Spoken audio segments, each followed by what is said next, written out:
The fact is that if the rebels, Al-Qaeda, the Islamists, win in Syria, nobody should be under any illusion that there will be human rights and democracy. It will be awful for the Syrians, and it will be awful for us. But no one should be under any illusion also that if Assad remains, it will be terrible for his people, who he has butchered in such large number, but also terrible for us, because Syria is a rogue state. It has been funding, arming, organising terror against Western interests for many years, and it is the pawn of Iran. And this is the bigger game here. I don't believe one can negotiate with Russia. I don't believe one can negotiate with Assad. I don't believe one can negotiate with Iran. Can one do anything? I believe that the key to this, if we're going to do anything, we should have our eye fixed on where our interests lie. And where our interests lie, as the West's interests lie, is in neutralising Iran. We have allowed Iran the time over many years, through this farce of talking to people who cannot be talked to continue with its pursuit of a nuclear bomb with which it intends, it says, to commit genocide against Israel, a state which is declared for the last 25 years war against us. That is the problem. That is the problem, the defeatism of the British people against a clear threat to this country's interests. You are the problem. I was with you. Melanie, I was with you all the way. I was with you all the way until you said we've got to neutralise Iran, and then I just. You laugh. Neutralise Iran. The British audience laughs. How trivial of you. How incredibly ignorant of you. Do you not understand what a threat this country is to us? No, you don't. All right. Melanie, Paranoia. Paranoia. Okay, hold on a second. Wait a minute. All right. Who said paranoia? Because maybe you want to comment on maybe you enlarge on what you said, and then I come to Ed Davey. You don't want to speak? No. Yes, I do. You do. Go on then. I agree with Melanie Phillips in that it is turning into a proxy war between America on one hand and Iran on the other. But excuse me. But I have to say as well, why does she always have to bring it back to Iran and we can't negotiate it with Iran and Israel? Because it's the most dangerous. It's very irrational. How is it? Why can we not deal with Iran? Why is it irrational? Where's your evidence that we cannot deal with Iran? The evidence is, if you know where's your evidence that Syria was let her answer your I'll question. tell you why it's not rational to think you can negotiate with Iran, because Iran is currently run by people who believe, as a matter of religious belief, that if they bring about the apocalypse, if they bring about literally the end of the world... They have never said that. That's Would you let me perhaps speak, false. or is it entirely rational to stop somebody from speaking? Sorry, go ahead.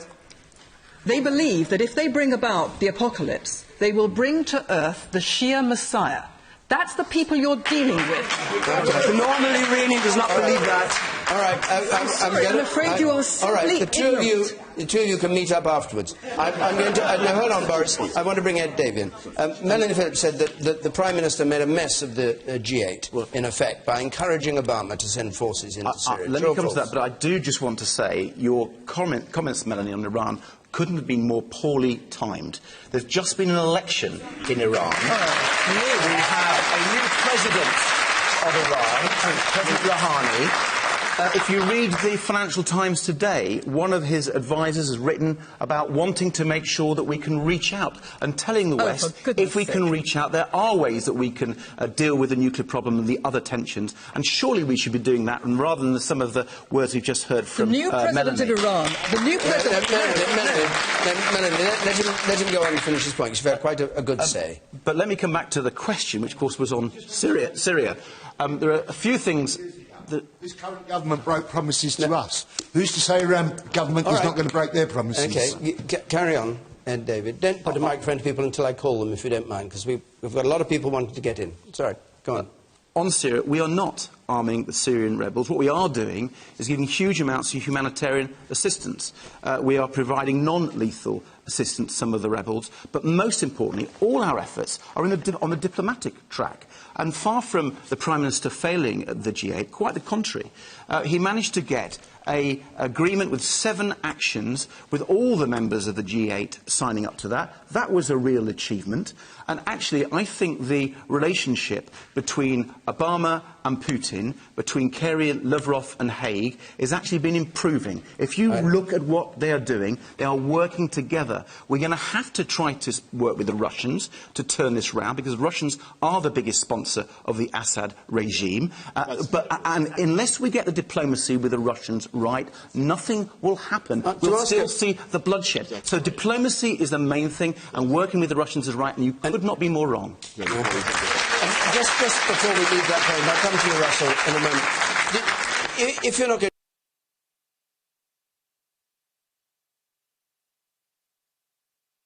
use weapons, why go to all the trouble of getting the EU to lift the ban on providing weapons? But Boris was right on this. This is about raising the pressure. Is that not a dangerous step to take if you don't actually intend to do it? I mean, you've said you don't think, he doesn't think the government intends to do it. Tessa Giles says nobody's going to do it. It's just a bluff. We have to raise the pressure on the Assad regime, just like the Prime Minister was talking about at the G8, that Assad had to go, and the military regime under Assad, we would work with them at the negotiations at Geneva for a transitional government if they got rid of Assad. So all this is about putting pressure on the Syrian regime so we can get a peaceful solution without having to resort to violence. I think that is a very, very constructive approach by the Prime Minister. Russell Brand. What I think is that I lost my faith in what the government thinks after the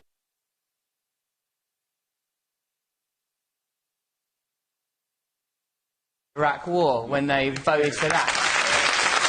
So, that wasn't this government. I know you never voted for it, but some of the other people here voted for it. And for me, my trust has been diminished. I think that you're an army officer, aren't you, mate? So you know the score. I think that what we need to focus on is the humanitarian component. As you said, there's 4 million refugees inside the borders, 1 million outside the borders. This is World Refugee Day that no one seems to care about, because the narrative of war is attractive to us. You don't have Xbox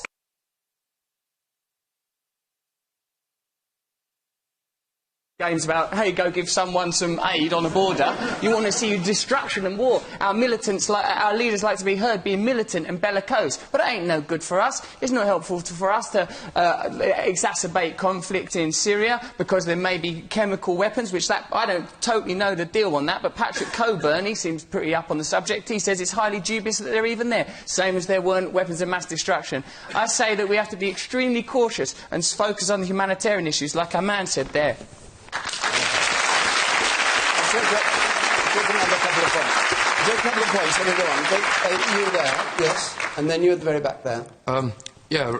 We thought the same about Iraq when we went, decided that, yeah, they have weapons of mass destruction, nuclear weapons, and now you seem to be pointing the same finger at Iran, especially, they just had a new president, so they should be given the, all right, that point has been made here. You up at the back there, on the left. Hi, I've got 2 points. 1 point, if you would. 1 point, OK. I'm actually from a Shia Muslim background, and I find that statement extremely offensive.